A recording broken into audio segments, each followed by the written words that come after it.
Hi hello ನಮಸ್ತೆ. ಮಧ್ಯಮ ಕುಟುಂಬದ ಆಂಧ್ರ ರೆಸಿಪೀಸ್ಗೆ ಎಲ್ಲರಿಗೂ ಸ್ವಾಗತ. ಇವತ್ತು ಸೂಪರ್ ಟೇಸ್ಟಿಯಾಗಿ ಕೊಬ್ಬರಿ ಚಟ್ನಿನ ಹೇಗೆ ಮಾಡೋದು ಅಂತ ತೋರಿಸ್ತಾ ಇದ್ದೀನಿ. ಕೊಬ್ಬರಿ ಚಟ್ನಿನ ಎಲ್ಲರೂ ಮಾಡ್ತಾರೆ, ಬಟ್ ಇದು ಸ್ವಲ್ಪ ಡಿಫ್ರೆಂಟಾಗಿರುತ್ತೆ. ನಮ್ಮ ಮನೇಲಿ ಏನೂ ತರಕಾರಿ ಇಲ್ಲ ಅನ್ನೋ ಟೈಮಲ್ಲಿ ಈ ರೀತಿ ಕೊಬ್ಬರಿ ಚಟ್ನಿನ ಮಾಡಿಕೊಂಡ್ರೆ ರೈಸ್ ಜೊತೆ, ಮುದ್ದೆ ಜೊತೆ, ಚಪಾತಿಗೆ, ಅಕ್ಕಿ ರೊಟ್ಟಿಗೆ ಸೂಪರ್ ಅಂದರೆ ಸೂಪರಾಗಿರುತ್ತೆ. ಖಂಡಿತ ವಿಡಿಯೋ ಎಂಡ್ವರೆಗೂ ನೋಡಿ. ಬನ್ನಿ ನೋಡೋಣ ಇವಾಗ ಹೇಗೆ ಮಾಡೋದು ಅಂತ.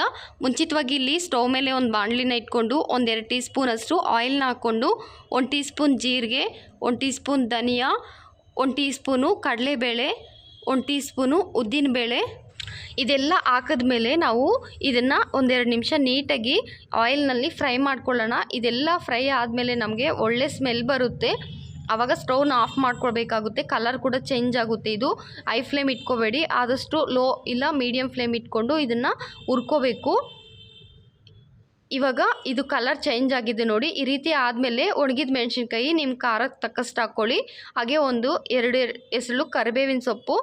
ಇಲ್ಲಿ ನಾನೊಂದು ಚಿಪ್ಪು ಕೊಬ್ಬರಿನ ಆದಷ್ಟು ಬಲ್ದಿರೋ ಕಾಯಿನ ತಗೊಳ್ಳಿ. ಎಳೆದು ಮಾತ್ರ ಹಾಕಬೇಡಿ, ಎಳೆದು ಹಾಕಿದ್ರೆ ಟೇಸ್ಟ್ ಚೆನ್ನಾಗಿರಲ್ಲ. 1-2 ಚಿಟಿಕೆ ಅರಿಶಿನ ಪುಡಿ ಹಾಕ್ಕೊಂಡು ಜಾಸ್ತಿ ಫ್ರೈ ಮಾಡೋ ಅಗತ್ಯ ಏನಿಲ್ಲ.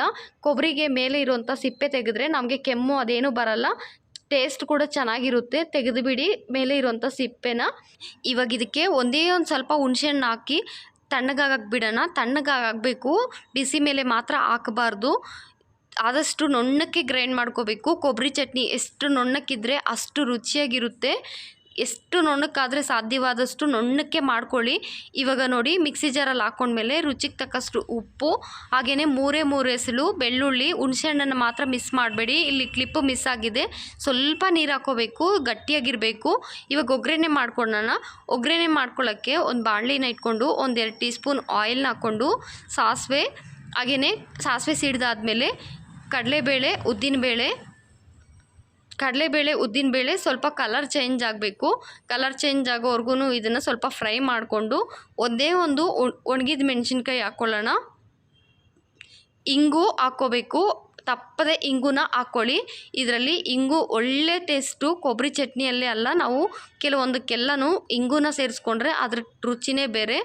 ಅಷ್ಟೇ, ಇದನ್ನು ಒಂದು ಬೌಲಲ್ಲಿ ಹಾಕ್ಕೊಂಡು ಕೊಬ್ಬರಿ ಚಟ್ನಿನ ಒಗ್ಗರಣೆ ಹಾಕ್ಕೊಂಡ್ರೆ ನಮಗೆ ಸೂಪರ್ ಟೇಸ್ಟಿ ಕೊಬ್ಬರಿ ಚಟ್ನಿ ರೆಡಿ ಆಗುತ್ತೆ. ನೀವು ಕೂಡ ಟ್ರೈ ಮಾಡಿ ಖಂಡಿತ. ನಿಮ್ಮ ಫ್ರೆಂಡ್ಸ್ಗೂ ಫ್ಯಾಮ್ಲಿಗೆ ಕೂಡ ಶೇರ್ ಮಾಡಿ. ತುಂಬ ಅಂದರೆ ತುಂಬ ರುಚಿಯಾಗಿರುತ್ತೆ. ಟ್ರೈ ಮಾಡಿದ್ಮೇಲೆ ಹೇಗೆ ಬಂದಿದೆ ಅಂತ ನನಗೆ ಮತ್ತೆ ತಿಳಿಸಿ. ಅಷ್ಟೇ, ಥ್ಯಾಂಕ್ ಯು ಫಾರ್ ವಾಚಿಂಗ್.